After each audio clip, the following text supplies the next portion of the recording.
Ontem o diabo foi no culto. Ele tinha ouvido falar que as portas do inferno não podem prevalecer contra a igreja e, preocupado, decidiu ver como era essa tal igreja, que poder ela tinha neste mundo. Ele chegou cedo, primeiro que todos, e sentou nas últimas cadeiras, a fim de poder observar tudo. Alguns minutos depois, os irmãos começaram a chegar, uns com cara de desânimo, outras com roupas inadequadas para ir à igreja, outros muito sérios, e vários que chegaram atrasados, arrastando os filhos como se fossem sacos de batatas. O pastor começou o culto em meio a muitos burburinhos de vozes e muitos ainda olhando para os lados, conferindo os telefones celulares. O diabo concentrou a sua atenção nos irmãos.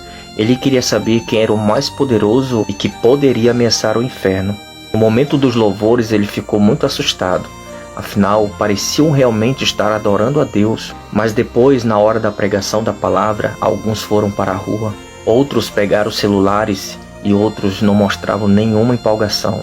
O diabo manteve os seus olhos fixos em cada um e com cuidado examinava aqueles crentes. Satanás conhece muito bem os seres humanos. Dizem que ele não pode ouvir os pensamentos, mas é bastante astuto e capaz de compreender as intenções do homem apenas olhando as expressões do seu rosto. Ele começou a examinar para um senhor sentado na primeira fila. Percebeu que ele olhava fixo para a camisa do pastor. O diabo pôde quase ouvir o pensamento daquele senhor. Nossa, o pastor de novo com essa camisa? Ao lado daquele senhor, uma senhora encobria discretamente o ouvido direito, enquanto franzia a testa. Ah, este microfone está muito alto. Uma linda jovem que estava sentada a 2 fileiras atrás estava vidrada em um rapaz que tocava teclado. E o olhar daquela jovem era cheio de segundas intenções, tanto que ela nem percebeu um rapaz que estava ao seu lado, olhando profundamente por seu decote, que estava extremamente exagerado. Havia algumas senhoras que estavam tão penetradas na palavra, enquanto outros estavam, parece, com um pensamento no capítulo da novela. Alguns olhavam o relógio com frequência, preocupados para ver se dava tempo de chegar em casa e ver os gols da rodada. E as crianças falavam, riam alto. Somente 2 ou 3 daquela igreja se preocupavam realmente com aquela igreja. Eu preciso me preocupar com estes, disse o diabo. Pouco depois de 1 hora o pastor pediu que todos ficassem em pé, e as irmãs se levantando, puxando a saia para baixo, ajeitando as blusas, os homens encolhendo a barriga e colocando a blusa para dentro da calça, algumas jovens arrumando cabelos e muitos nem sequer se levantaram. O diabo, aproveitando aquele momento, se levantou para ir embora.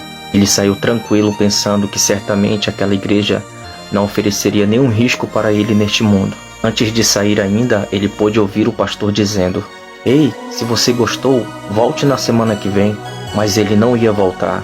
Afinal, estava bem satisfeito com aquela igreja e ficou convencido que nem sequer precisava voltar ali para atrapalhar. É hora de acordarmos para a igreja. Não importa a sua religião. Não brinque de ser crente ou de ser católico, pois o diabo não brinca de ser diabo. Em Mateus capítulo 16, versículo 18, diz o seguinte: "E sob esta pedra edificarei a minha igreja, e as portas do inferno não prevalecerão contra ela." Gostou desse vídeo? Deixe o seu comentário, curte e compartilha ele com outras pessoas.